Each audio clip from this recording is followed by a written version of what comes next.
W dzisiejszym filmiku opowiemy sobie o tym, jak liczyć poroże jelenia oraz co możemy wyczytać ze znalezionego przez nas poroża. Także ja jestem Paweł i gorąco Was zapraszam.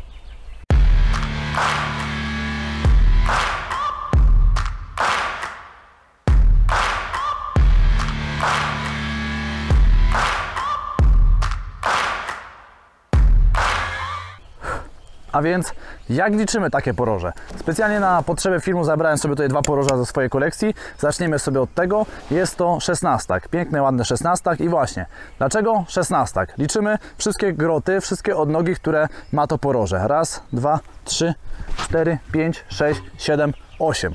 8 odnóg ma to poroże. No ale wiadomo, że byk nie chodził tylko z jednym porożem na głowie, musiał mieć też drugie. No i przyjmijmy, że drugie poroże też miało 8, czyli 8 plus 8 daje 16, jest to szesnastak, tak? Jeżeli analogicznie miałby 7 plus 7, no to 14. 6 plus 6, 12. 5 plus 5, 10. 4 plus 4, 8. 3 plus 3, 6. Jeżeli by miał 2, no to widłak, a jeżeli 1, no to szpicak. Sytuacja się komplikuje, jeżeli na jednym porożu mamy inną ilość odnóg niż na drugim. Czyli tak w tym przypadku mamy 8, ale druga tyka by miała 7 albo i 6. Wtedy takiego byka nazywamy nieregularnym i bierzemy pod uwagę tykę z większą ilością odnóg, czyli tak jak tu jest 8, po drugiej stronie na przykład by było 8, no to już jest 16. 8 plus 8 jest 16. To już jest 16, nikt mu tego nie odbierze, ale jest nieregularny, ponieważ z drugiej strony mu się nie wykształciło. Bierzemy zawsze pod uwagę wszystkie groty od 5 cm w górę w przypadku takich już doroślejszych byków, a 2 cm w górę w przypadku młodziaków. Może jeszcze na szybko opowiem, jak jest z nazewnictwem tych wszystkich odnóg, gdyż na internecie jest tego dosyć sporo. Patrząc od dołu, mamy na samym dole oczniaka, następnie mamy nadoczniaka i on nie zawsze występuje, przeważnie jest już u takich dojrzałych byczków. Potem mamy opierak. Tutaj nad opierakiem czasami się zdarza, że jest odnoga wilcza, która jest bardzo rzadką, a ponad tym mamy rozgałęzienie, które może mieć różny kształt. Jeżeli by było 2, no to wtedy by było to widlica, a jeżeli by miało więcej niż 2, to już korona, w skład której wlicza się również odnoga wilcza. I te korony mogą mieć różny kształt, jak też różne nazwy. Może być kielichowy, łopacisty, palczasty, schodkowy lub też kotwicowy.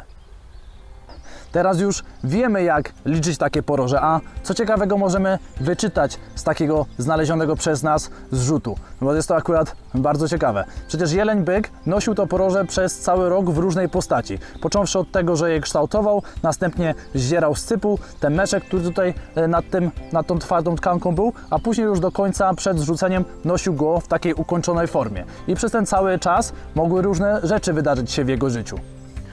Może zacznijmy sobie od pieczęci. Jest to jeden z elementów, na podstawie którego określa się wiek jelenia. Jeżeli średnica jest większa, a sama pieczęć jest taka wyrównana albo bardziej wklęsła niż wypukła, no to świadczy to o tym, że byk już nie jest taki młodziutki.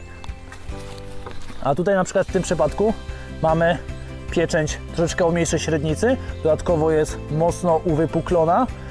I mimo tego, że jeleń jest naprawdę bardzo dobrze rozgałęziony, świadczy to o jego dobrej genetyce, no to myślę, że jeszcze sporo lat ma przed sobą.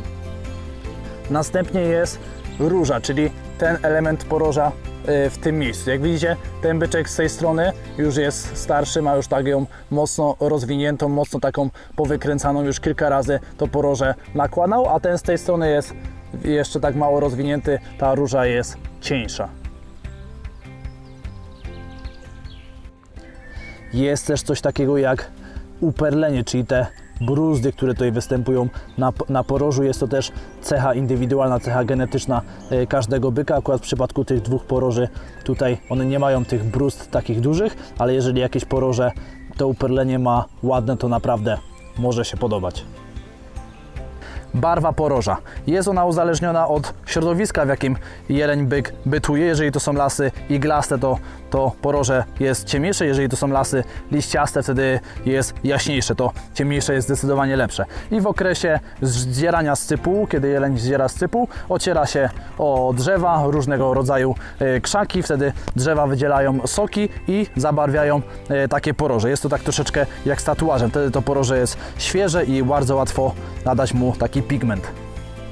różnego rodzaju ubytki na porożu. Akurat w przypadku tych dwóch poroży takich ubytków nie mam, są gdzieś jakieś delikatne zadrapania, ale czasami się zdarza, że któregoś z grotów brakuje. Gdzieś tam jeleń byk miał więcej potyczek i ułamał. Czasami też się zdarza, że któryś z grotów jest całkowicie wykrzywiony. Może to świadczyć o tym, że w trakcie wzrostu poroża gdzieś zahaczył albo gdzieś właśnie uderzył i to poroże skrzywił.